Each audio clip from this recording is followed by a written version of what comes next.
When I first saw Evil Dead the game, I was a bit interested in it since I'm a fan of the films and the TV show. Sam Raimi is one of the more interesting directors in Hollywood and has an eye for great stories and direction. More personally, when I was young, my first set of films of his that I saw was the Spider-Man trilogy, which eventually led to exploring the rest of his older films and then very much falling in love with Evil Dead. With this series having one foot in horror and another in comedy, I think this tone would be perfect for a video game. Once I got my hands on it, I did have fun with it, especially with friends, but it's obvious how rough this game felt, especially when it comes to the combat and general stability of the entire thing. I really appreciated the nods from the films along with some of the nice moments of humor sprinkled in, but with this being a co-op multiplayer title, it did seem like maybe a more standard campaign may have been a better way to go. Or at least selfishly, I would have loved to have an enjoyable linear original story that respects the prior works. But instead we have a co-op title that does offer some solo content, but it really is at its best when in a party with friends. It is both janky and fun. Ladies and gentlemen, I present to you my review for Evil Dead, the game.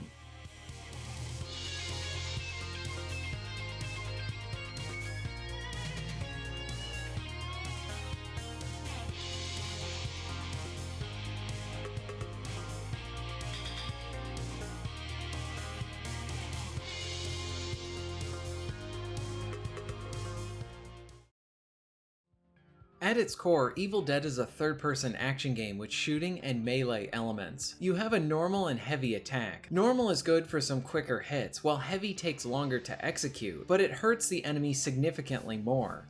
Each enemy has a stun bar of sorts. Your attacks will cause it to go down, and once it's depleted, the enemy will be completely stunned and open to a takedown. If you damage the enemy a lot, a takedown may outright kill them. These are easily my favorite parts about the melee combat. You have a nice variety of weapons to use, from more modern weapons like hammers and knives to medieval equipment that you would see in the Army of Darkness. Each weapon has their own unique takedown, so this is fun to try out the different weapons and see how the executions are done. They are often over the top, silly, and very violent. When it comes to the melee hits, this is where the game immediately feels off. You know when you're playing a game with melee combat that feels smooth, responsive, and overall great? That is not this game. The Evil Dead feels awkward and sloppy as you try to hit enemies. There's no means of a lock-on or even a soft lock, so in many cases I would wildly be swinging at enemies and outright missing them. This was funny when it happened as it looks silly, but it's also frustrating since the game wasn't operating in the manner that it should. So most of my melee encounters would just have me openly swinging at the air, hoping to connect with an enemy.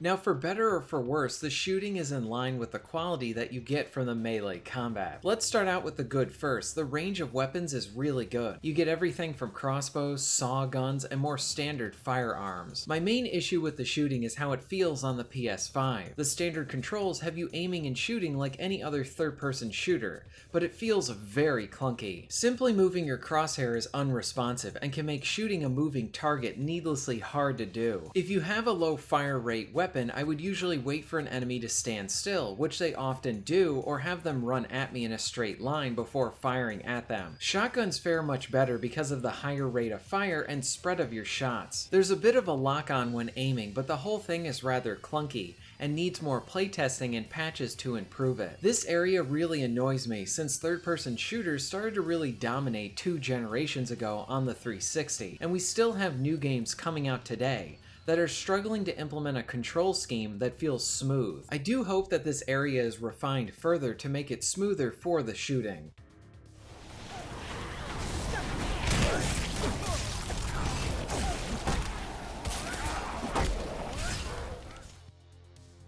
When it comes to the overall structure of the game, I find it to be pretty fun. You are dropped into a big map with plenty of areas. You are tasked with finding 3 pieces of a map, and then 2 items at these locations that you need to play out like a horde section. Then you essentially fight the level boss, and the last part is defending a final area. It's simple and pretty fun. What helps to keep this fresh is that the maps are rather big, and you will not see all that it has to offer in just one match. Now you are timed, so this adds to the urgency and needing to focus on those objectives, but you can also go off the beaten path to find more supplies. Some of this is needed as you might need to find more healing items, armor, better equipment, and level up options. As you find supply chests, you will find these vials that will allow you to improve your stats on the fly just for this match. Since the area is rather big, I do need to praise both the minimap and the main map, as both are very useful and help you greatly in finding your objectives. While completing your objectives, it's up to your team of 4 to figure out how to tackle them. Do you split up and have a few get stronger with supplies and stats as others focus on the objectives? Or when the game offers 2 objectives at once, do you tackle them together one by one or in teams of 2 to complete them quicker to save on time? Fear is another component that needs to be considered as well. This will be raised based on certain conditions, but one of the biggest ones is going away from your group. So the game actively pushes players to stick together, even just in a 2-man team. If your fear gets too high, the level's elite can possess you for a period of time, which means that control is taken away from the player, and now your teammate is temporarily an enemy. Fear can be reduced through other means, like lighting fires along with skills, so it's always something that you need to monitor just like your health. One thing that I thought was cool was how even cars that you drive can be possessed by the enemy.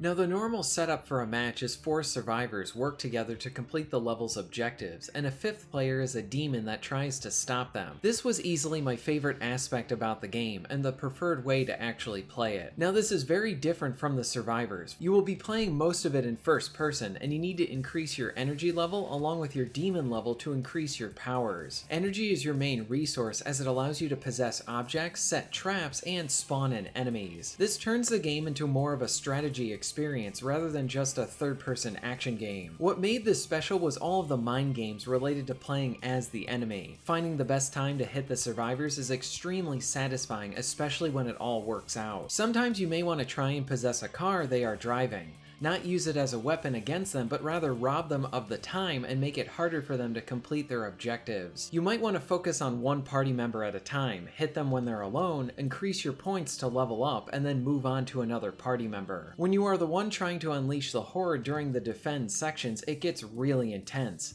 Since the third-person combat is really janky, being able to spawn in enemies and set traps allows the action to be more varied in this mode. And lastly, possessing a player and using them to kill their teammates is endlessly entertaining.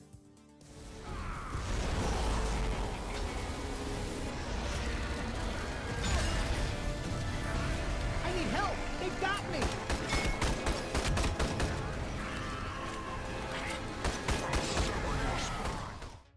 Now, The Evil Dead is fun despite the janky execution. I enjoyed how the matches and levels are set up. The in-match progression is enjoyable as you're rewarded for exploring, while completing your objectives as you get better equipment and improve your stats, along with your end-match experience where you can obtain permanent buffs to each of the different characters. But the gameplay itself can be a mix of frustrating, sloppy, and fun. As I mentioned before, both the melee combat and shooting need to be ironed out a lot. The sound and impact of your shots and hits can be rather lackluster as well, as the hits and shots need a bit more punch to them. Thankfully, the takedowns look, feel, and sound great. The takedown system is fun and comes with plenty of moves, but swinging a weapon feels like this game is just stuck in its developmental phase, along with how aiming feels here. The AI is really bad either when playing with them in solo play or against them. I had an enemy that would just run into an object, and it got stuck and wouldn't decide to go around to try and hit me. For allies, they got stuck instead of focusing on an objective and were no help at all. Another thing that I found annoying is that when playing in solo play, you have 3 AI allies with you, and they pretty much stay with you and never venture off on their own. The problem with this is that they usually don't stay very close, especially when moving to a new location, meaning you will needlessly increase your fear since you don't have allies surrounding you. I do wish that you could give them simple commands, making them better to manage. I also had plenty of odd glitches, like when I needed to revive an ally but the revive icon wouldn't pop up, so I couldn't do it. The Evil Dead honestly does not feel developed well for single player.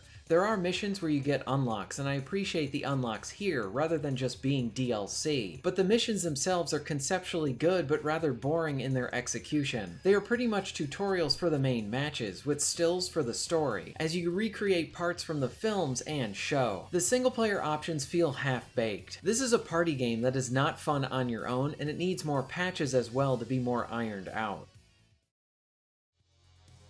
Evil Dead the game is a janky yet fun party game. I enjoyed the general setup and layout and execution of the matches. The large levels are fun to play through with distinct locations. This all helps to keep the action and visuals very fresh. The different classes means that you can find a playstyle that suits you. The demon mode is where I had the most fun. Unfortunately, much of the game is rather rough, from its general stability to the combat. I think the developers should focus on improving the melee and range combat as much as they can. I do appreciate that they are adding in new free content, but they hopefully will continue to better the entire experience. This is not a game that I would recommend for solo players, but if you have a full group of friends who like this property and are looking for a party game, this is fun. Just make sure that you know about the issues before going in, because you're going to experience a lot of them. If you're interested in being notified of new videos, please hit the subscribe button and bell. And if you'd like to support the channel and get early access to content, please check out my Patreon. All of the links will be at the end of this video and within the description. And thank you very much for watching.